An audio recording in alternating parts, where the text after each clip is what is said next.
સ્વાગત છે। આજે આપણે બનાવવાના છે વડાપાઉં। તેના માટે આપણે દાબેલી વડાપાઉંના પાવ આવે છે તે લીધા છે, બટર લીધું છે, બટાકા વડા લીધા છે। બટેકા વડા આપણે આગળ રેસીપીમાં તમે જોઈ શકો છો અમારી ચેનલમાં। અને બેઝિક મસાલા તો આપણે બનાવવાનું શરૂ કરીએ। તો વડાપાઉં માટે આપણે સૌપ્રથમ તેની જે ડ્રાય ચટણી આવી તે બનાવી લઈશું। તેના માટે આપણે એક મિક્સર બાઉલમાં ઝીણી સેવ લઈશું। આની જગ્યાએ તમે જો તીખી સેવ ને ગમે તે ફરસાણ તીખું ચાલે। હવે તેમાં આપણે લસણની ચટણી છે તે નાખીશું।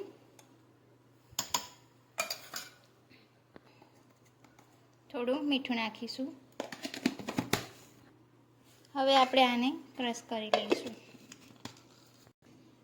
તો આ ડ્રાય ચટણી આપણી તૈયાર છે। તો હવે આપણે વડાપાઉં તૈયાર કરી લઈશું। તેના માટે પાઉં ઉપર આપણે ગ્રીન ચટણી લગાવીશું। ગ્રીન ચટણીની રેસીપી પણ તમને અમારી યુટ્યુબ ચેનલમાં મળી રહેશે।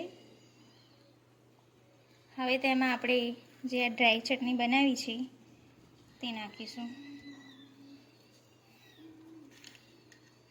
તીખાશ તમે તમારી પ્રમાણે રાખી શકો છો।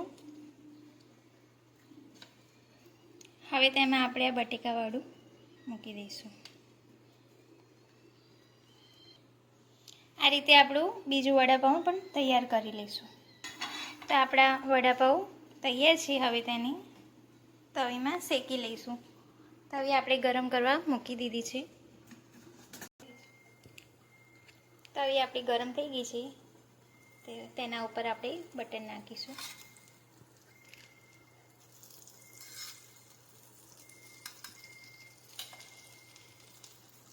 તેમાં આપણે આ વડાપાઉં શેકી લઈશું।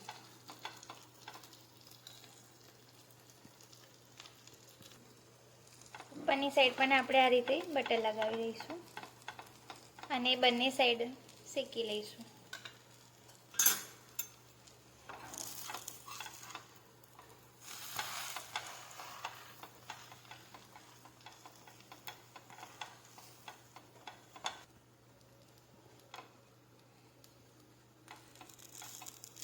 તો આપણું વડાપાઉં સરસ શેકાઈ ગયું છે, ક્રિસ્પી એવું। તો એને કાઢી લઈશું।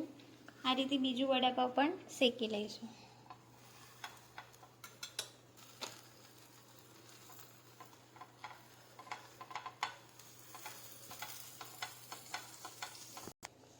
આપણા વડાપાઉં શેકાઈને તૈયાર થઈ ગયા છે, તેને સર્વ કરી લઈશું।